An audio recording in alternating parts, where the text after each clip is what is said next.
In 1958, Natalie Wood passed Frank Sinatra's table at Romanoff's in Beverly Hills when he made a loud, crude comment aimed at her.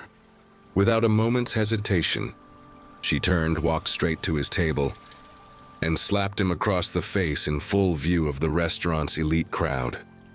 The sharp sound of her palm against his cheek cut through conversations and froze forks midair. Sinatra's grin disappeared. Natalie didn't say a word. She stared at him, then walked away like nothing had happened. That moment didn't make headlines in newspapers, but it became a story that everyone in Hollywood knew. Romanoff's wasn't an ordinary restaurant. It was a power playground for actors, producers, and studio bosses. Sinatra by then was untouchable. With a Grammy under his belt and a reputation that blended charm with danger, he commanded every room he walked into. His word could make or break people's careers.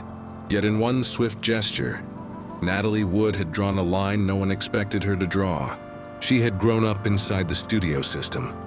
By the age of 10, she had already worked with Orson Welles and starred in Miracle on 34th Street. Hollywood had treated her like a porcelain doll with a camera-ready face and compliant attitude. By the late 1950s, Natalie had worked with James Dean in Rebel Without a Cause, played complex emotional roles, and had begun to push back against the way the industry molded young women. People around her noticed a shift. Natalie had grown more assertive, more selective with her roles, and far more vocal about the way women were treated behind the scenes. The slap wasn't some outburst. It was the physical expression of a woman done tolerating disrespect. No matter who was delivering it, those close to Sinatra expected a backlash. He was known for holding grudges and for using his influence to quietly shut doors on people who crossed him. But something unusual happened. Sinatra reportedly leaned back in his seat after the initial shock and muttered, "She's got guts.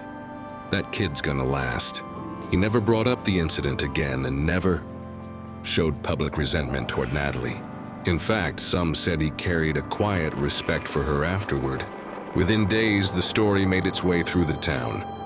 It was repeated by makeup artists, whispered on backlots, and casually referenced during contract negotiations. Natalie Wood's name suddenly carried a different weight. She was still a beauty, still a marquee star. But now she was also seen as someone who wouldn't play along with Hollywood's unspoken rules. In private, some actresses praised her.